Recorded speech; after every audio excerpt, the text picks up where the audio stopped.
they had the first chance to buy these old Beatles songs. And Yoko Ono is rich. Paul McCartney is richer still. Like, they could have bought this in 1 minute. No big deal. They didn't do it.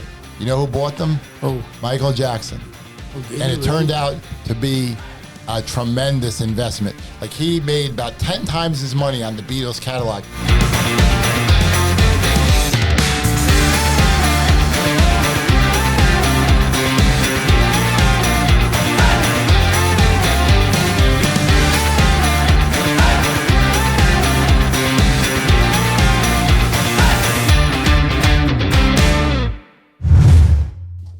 Good afternoon, everybody. This is the Tominator, Tom Cherichello. Welcome to another TomCast episode. Today's Thursday, June 5th, 2025.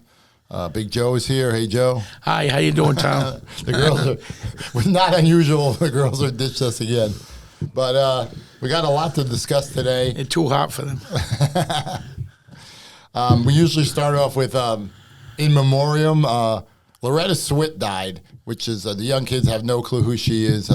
She was one of the stars of the television show MASH from 1972 to 1983. She played Hot Lips 4077. Yep, she played Margaret Hot Lips Houlihan. The character in the beginning of the show was like comic, supposedly they called her Hot Lips, and she became a more serious character as the show progressed, and they focused on her capabilities as an army nurse in Korea in 1950s, and a very popular character. And she was actually born in Passaic, New Jersey, a town I've spent many, many hours in, Passaic, New Jersey. Really? So rest in peace, Loretta Swit. How old was she when she died? Joe, I don't know. I think she was pretty old, like maybe 80. Yeah, probably, yeah. Because remember, that show started in 1972, so 53 years ago. And George's 50th. This Saturday, George's 50th anniversary. I want to talk about Jaws. Steven Spielberg, it wasn't his first movie, but it might have been his second movie he directed. Came out in 1975, about, obviously, a shark that was attacking people. In the movie, it was supposed to be Long Island, but they filmed it in Martha's Vineyard. Right. And it became a hugely popular movie. They made a ton of money, and people were afraid to go in the water. Like that summer, I remember my younger brother was. I was. Yeah. I remember going to the beach when I was a little kid, and we were afraid. We were going up to our ankles. It was like a 50-50. People were actually that scared. and people would pretend to be Jaws, like with fake plastic fins. Dun, dun, dun, dun, dun. But that was a. They say that shoot of that movie, like a typical movie, it depends on the movie, could take a month, 2 months, maybe 3 months to film. I think that took something like 5-6 months. Yeah. And the weather was killing him. The shark was malfunctioning. Spielberg thought his career was going to be over before it just really got started.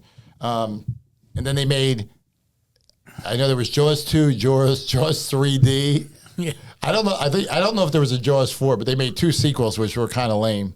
Yeah. What's the classic line in that movie, Joe? We're going to need a bigger boat. We're going to need a bigger boat. Not with 3 barrels. Not with 3 barrels again. And Spielberg, it worked out well because the shark kept malfunctioning, so they couldn't show the shark as much. So it made it better because it was the anticipation of when are we going to see the shark? When are we going to see? So when you did see the shark, it was like, I remember when the shark jumped out of the water, you're like falling back in your seat. I spilled my popcorn, which really pissed me off.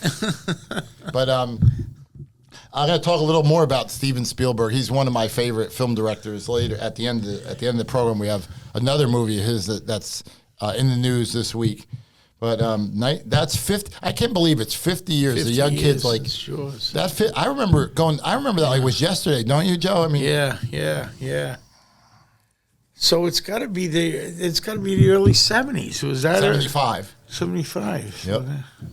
So my drink of the day is Wawa Diet Iced Tea. Yeah. Shout out to Wawa. We talked extensively about Wawa because Taylor Swift grew up in Pennsylvania, right near the world headquarters of Wawa. I have no doubt that Taylor Swift went to Wawa when she was a young girl. Because Wawa is good. For those most of the country never heard of Wawa. We're in Florida, and they've come down here. I still haven't had a Wawa pizza. I've never had a Wawa pizza. Everything I ever ate there was good. Yeah. So I haven't pulled the trigger on the pizza. Yeah, me neither. I used your gift card that you gave. Joe gave me a gift card for my did you? birthday, and I used that Wawa to fill my tank, get this, and breath mints, and a pretzel. And I had like 90 cents left over. I just threw it in the garbage. So Wawa got me for 90 cents. I guess that's how they make money off gift cards. Is like a lot of people give them. The person they give them to probably never uses it or doesn't use the whole amount. Yeah. Like if there's $2 left on a gift card, a lot of people probably just throw it away. Yeah. Speaking of Taylor Swift, this week, she bought back her masters from her first 6 albums. Like what happened was when Taylor Swift first became famous, she signed with a record company called Big Machine Records, and they had the rights to her albums. And then in 2019, a guy named Scooter Braun, who is a record industry manager, he's involved in a lot of different things. Promoter. Justin Bieber, he was instrumental in starting Justin Bieber's career, Scooter Braun. So he bought the record company. So he owned her music. And that caused bad blood between Taylor Swift and this Scooter Braun guy. Then he sold it at a big profit to a company called Shamrock Holdings. And they sold it, and then it got sold again. And now finally Taylor Swift bought her masters. Oh, okay. So she owns all her music. All right. When you say masters, it'd be like the negatives in a photograph. Correct. Yeah. So, I don't know. They haven't disclosed how much she paid. They're speculating like $300 million or something for her first 6 albums. For her own stuff. Mm-hmm. Which I remember in the 80s, there's something to compare this to. The Beatles catalog was up for sale. Now, John Lennon was already dead when this happened. So Paul McCartney and Yoko Ono had like a phone call or a meeting or something. They had the first chance to buy these old Beatles songs. And Yoko Ono is rich, and Paul McCartney is richer still. Like they could have bought this in 1 minute. No big deal. They didn't do it. You know who bought them? Oh, Michael Jackson. And it turned out to be a tremendous investment. Like he made about 10 times his money on the Beatles catalog. And then like supposedly there was bad blood between McCartney and Michael Jackson. I'm thinking, well, why didn't you buy it? Yeah. And my point is, I'm glad that Taylor Swift owns her recordings, and that means a lot to her. Thank you. Shout out to Taylor Swift. But Taylor probably could have bought this record company before Scooter Braun. Like she's had a lot of money. Yeah. And same thing with McCartney and Yoko Ono. Like they could have bought this stuff first. But she seems really happy about it. All her friends and family seem really happy about it. So I'm glad that Taylor Swift owns the recordings that she made and not some company making money off her work. All right, moving on, Joe. Controversial this week. The New York Knicks fired their coach, Tom Thibodeau. Yeah. What do you think? I don't think they should have fired him. I think they put two. I mean, here's a guy who got him. I mean, I haven't been in a fire. What's it been since the 80s or early 90s? 90s. Since they even got in a. They got to the finals in the 90s, right? And they got beat. Did they win? They didn't win the thing, though. No, they haven't won a championship since the 70s. Yeah. So they got to the finals, and now they finally hit that again, that milestone again, and they're firing a guy. I mean, that to me, that's here's my take crazy. On it. First of all, he inherited a crap team. Yeah. He coached the Knicks for 5 years. They made the playoffs 4 of those 5 years. Correct. Yeah. He was coach of the year in 2021. Right. His record with the Knicks was 226 and 174. Yeah. Now, the Knicks have spent money. They have some really good players, Brunson, Karl Anthony Towns. But the Knicks are not like a loaded team. No. And I'm not trying to knock. They need some more talent. They need to get to that next step. I'm not knocking Phil Jackson. He's got more. He doesn't have the most. I think Red Auerbach has the most championships, but he did a great job with the Bulls. But when he went to the Lakers, they picked up Kobe and Shaq. like he timed it right. Like he, Yeah. I mean, he still won those championships, but Thibodeau did not have this huge firepower. Like, we'll see what happens. Like, I mean, it'll be interesting what the new coach does. Yeah. No, he didn't. I mean, especially if the Thunder goes on and blows out Indy, then you say, well, God, if they do that, the Knicks are pretty much evenly matched. I know they got beat 4-1, but that series was more evenly matched. It was closer. Than the Yeah, score. Sometimes the number of games doesn't tell the story. Now, if the Thunder go ahead and blow them out, I'm a firm believer in saying, hey, listen, they were never gonna win the whole thing. But she's just getting to the East and representing the East in the finals is a major milestone.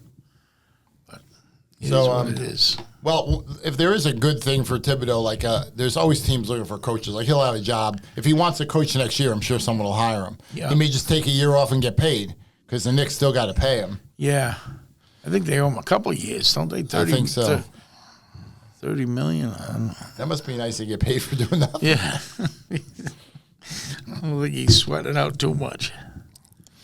All right, so you mentioned the NBA Finals start tonight. Indiana Pacers at Oklahoma City Thunder. Oklahoma City is a huge favorite. If you look at the betting, it's 9. I thought it was $750 to win 100. Yeah. Like for those who don't gamble, if you want to bet Oklahoma City to win this series, you have to put up $750 to win 100. To win 100, yeah. I mean, that's crazy. Yeah, that is quite a bit. But I think my take is, if you held a gun to my head, I would say Oklahoma City wins that. But I think this could be close. I think Indiana's better than people think. And I think their coach is a big factor, Rick Carlisle. Yeah. He's won a championship already with Dallas. I'm gonna say they're gonna win in 6. 5. I'm gonna still say 5 or 6. I don't know. They just seem to be. I don't know. Who knows? I don't know. I haven't followed. And another thing is Oklahoma City is a young team. They've never been in the finals before with these players. That's true. So sometimes guys, even really good players, the first time there, the pressure gets to them. I'm not saying they choke, but they have to, And they were pushed to the limit with Denver, I think. That went 7 games. Now, the NHL, the Stanley Cup Finals, started last night. Edmonton beat Florida in overtime, 5-4. That's going to be now, Florida had that. They were ahead after 2 periods. I would say had it. 3-1, right? They could have, that would be huge. The game was in Edmonton. Edmonton has home ice. That would have been a big win for Florida to win the first game on the opposing ice. Yeah. So I like Florida in that series. I know they lost last night. I still like Florida. I think that. Yeah, that's going to be close. That'll be close. All right, while we're on sports, the French Open is going on. The women's semifinals were today, and the seeds won. Sabalenka, the number 1 seed, she won in 3 sets, 6-0 in the third. And Coco Gauff, she won in straight sets, number 2 seed. So the women's final is going to be, I guess that'll be Saturday, right? Saturday, that'll be 1 against 2. Yeah. Sometimes Saturday morning, probably like 9 in the morning, I imagine. I would think so. Usually it's 6-hour time difference between us. And the men's semifinals, Joe, is tomorrow. Yeah. Number 1 seed, Sinner plays the old man, Novak. Djokovic. Novak Djokovic. He has more major championships than any tennis player in men's history, correct? Yeah. Does he have more than any person, or does? Yeah. I think more than Margaret Court. Yeah, I think so. I think he does now.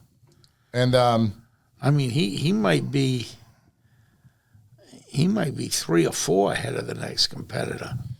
So, I mean, the guy is in. I've kind of lost count. The guy is in tremendous shape for a man his age. Like, I'm not going to say he can't win. I mean, I wouldn't bet on him, but I'm not going to say he can't win that. Yeah, and this is the best. This is the best chance he's got of winning. Be honest with you, I think it was just he and Alcaraz left. I might take him over Alcaraz. I think. I don't know. Sinner.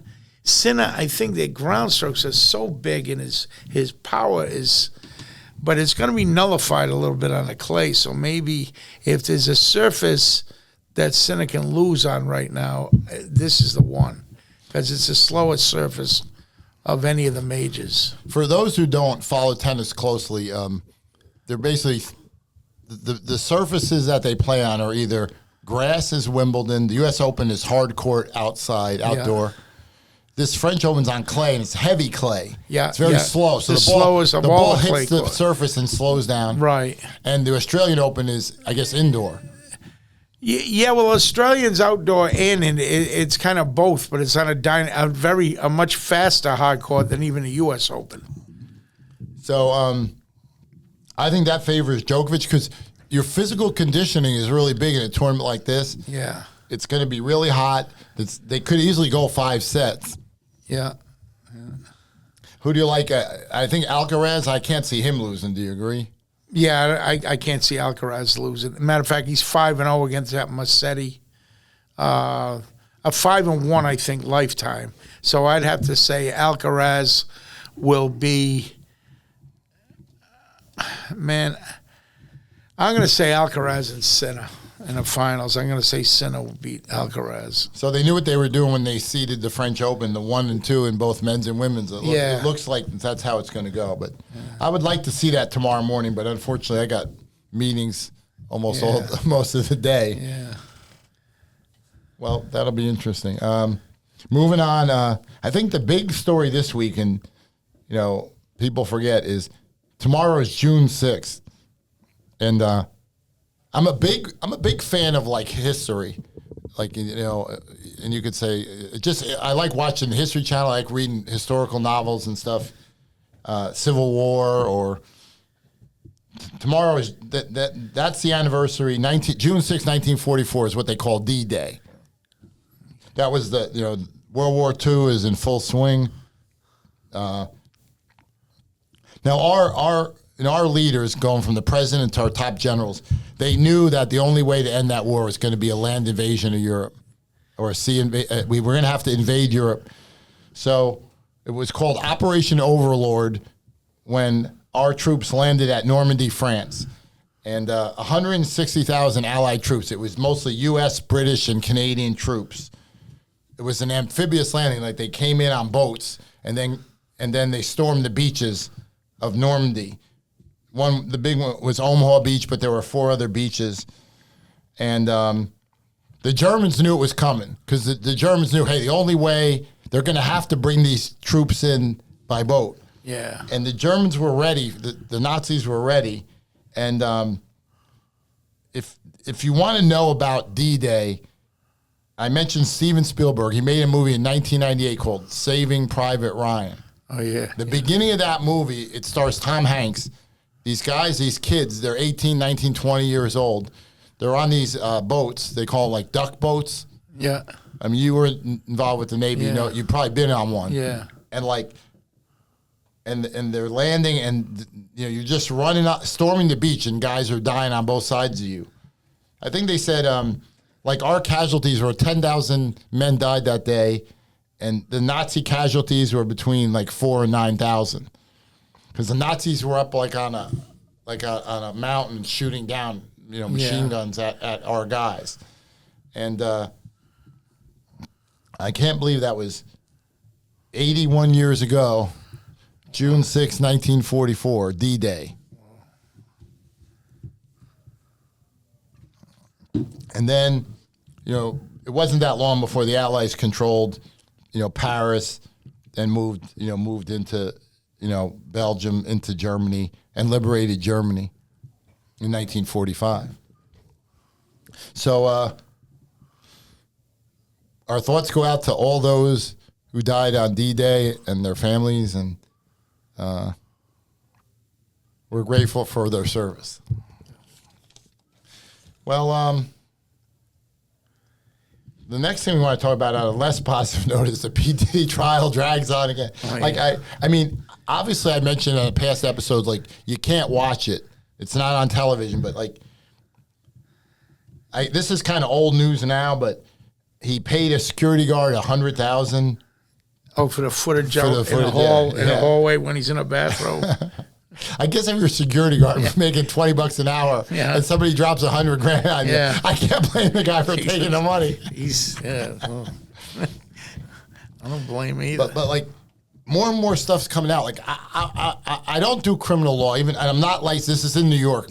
This case is being heard in New York. I'm not licensed to practice law in New York. I am in Florida, New Jersey, Louisiana, and Iowa.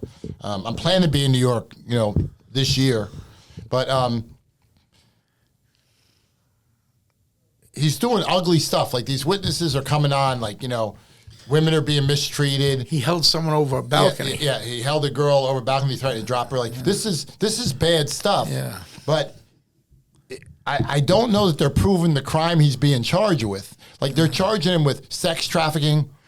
I think sex trafficking, is some guy who goes down to South America and takes a bunch of 14-year-olds and drags them back here against their will and forces them to be prostitutes. Yeah, cuts them off and yet... Or are they actually showing it? Are they actually showing... from what I'm seeing, I don't know. I don't think they are. Are they actually showing... I was listening to Howard Stern. I love Howard Stern and Robin Quivers, his sidekick. This morning, they were saying the same thing as I am. Like, it's bad stuff. No one condones it, but is he guilty of something? Maybe so. But sex trafficking or I think transportation for sex trafficking. And he's also charged with RICO, which... RICO, as I mentioned in past episode, was a law passed in 1970 to fight organized crime. It stands for Racketeer Influence Corrupt Organizations. And they used it to fight the mafia. But now it's expanded where prosecutors have used RICO for a lot of different things. But question is, how exactly is that relating to him? That's what I'm saying. It's like, so he's a bad guy. So you get two big charges and you're wondering... Where the link is. So he treats women bad. Does he control women? Like, and it works both ways. Like, how many guys do you know who their wife or girlfriend controls them? Like, I know guys that can't even go get a beer because their woman won't let them, Yeah. I mean, I'm not knocking that. That's the choice they made. But I'm saying, like, he did some bad stuff, apparently, but I don't know if this is even criminal. And if it is, I'm not saying it's not criminal. Is it, because he's facing life. Yeah. Like they're charging him with offenses that if he's convicted, he'll get life. So, but they just keep parading more and more like former assistants, it brings up are you following the letter of the law? Are we prosecuting to the letter of the law? And it seems like the answer is no. I mean, if you're a mean person, I don't condone it. Like the way I try to live my life is I try to be nice to everyone. And I actually think about that. Like if I'm at a restaurant and I order a steak medium, and it comes rare, there are probably some people that would be nasty. I will just eat the steak. Yeah. And like, so is he nasty? Okay. Or there's some people that mistreat their girlfriend or boyfriend or significant other, whatever. Yeah. Like, that's not me. Like, if I just won't call the person anymore. They're clearly showing he's nasty. But like you said, you hit it on the head. The charges that they want to get him on, sex trafficking, have they proved that? To me, probably not. Their star witness and the RICO Act, probably not. Their star witness is a woman who was with them for like 10 years, like on and off, or something, long time. Yeah. They got prostitutes all the time, and she didn't leave them. And then when they do split up, she sues him and he gives her $20 million. Like she settles. Like, I'm not bad-mouthing her. I have no doubt that he treated her bad. Yeah. I have no doubt that, maybe she did some things she didn't want to do. Yeah. But does that make him this guy go to jail for this? Yeah. I'm not defending him, but no. I agree with you. When it comes down, when they rattle each charge off independently of one another, okay, guilty or not guilty of sex trafficking, and I think there's a lot more that we don't know that he probably did, but maybe they're just holding stuff back and they have their heavy artillery in reserve. Yeah. Because I'm sure there's probably stuff with underage. Yeah. That there's probably all kinds of sexual stuff with minors. Yeah. I would think that's coming. I mean, you almost want, in order for him to justify, you almost want to see, like, I don't know, boats and trains and you know, this network of people from overseas, from Europeans and stuff, like networking thing where they're bidding on young girls. Yeah. I mean, that to me, okay, that homes Throw in away on the key. Sex trafficking. Yeah. Throw away the key. 100%. Yeah. And like, there's no rape charge. But to me, if they don't have those audio of those tapes and some of the other things, I got a feeling the sex trafficking thing might be going out the window. And they're not charging him with rape. Like, I mean, I don't think, so far, no woman said that he forced them to have sex. Yeah. It'll be interesting to see. The big thing, and again, I'm not a criminal attorney, so I don't want to overstep. It'll be interesting to see if he testifies in his own defense. Like, do you put him up there? Because that opens him up now to everything he ever did. Right. They could start bringing up all kinds of stuff. Right. You know, to try to discredit him. I can't imagine they're going to put him on the stand. That would be my prediction. Yeah. I wouldn't think his own attorneys would want to see him on the stand. No, I can't imagine it. Well, it's his choice. Like, they can't make him testify.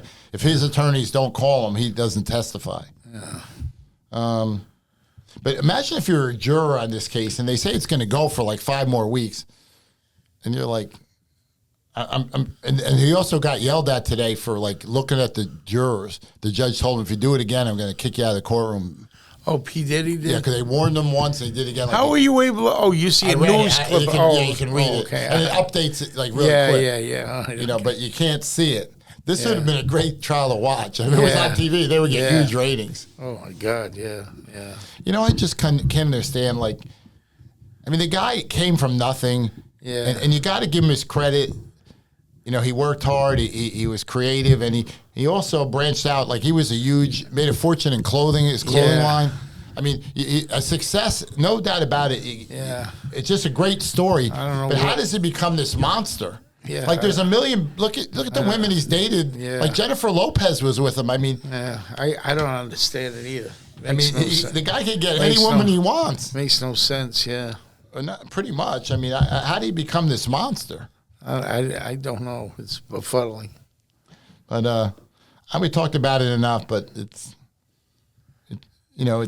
interesting. I mean, it's when you see like even O.J. Simpson, like when he was on trial for murder, like he was like kind of had faded. His fame had faded. Yeah, he wasn't even playing football anymore. Wasn't even on TV. Right. And like he was kind of just people just knew him for the Hertz commercial. Hurdling whatever obstacles were in the airport. I remember O.J. running through the airport, and the line was Hertz, the superstar, and rent a car. Yeah. He made a lot of money plugging Hertz. Yeah. Oh, yeah. Hertz was his meal ticket. I know what he's talking about, though. Everybody's been through that where you have to run through the airport to make your fucking rent-a-car or make your plane and shit. Yeah. He did it with more agility. So we'll see what happens with that. So just to wrap up tonight, I'm actually excited to watch that game tonight. I think Indiana is better than people think. Yeah. Like they've kind of hit their stride at the right time. So that'll be interesting. And again, tomorrow, everybody take a moment in remembrance of June 6, 1944. All right, folks, we'll see you next week. All right. Thanks, okay, Joe. Tom. Thank you.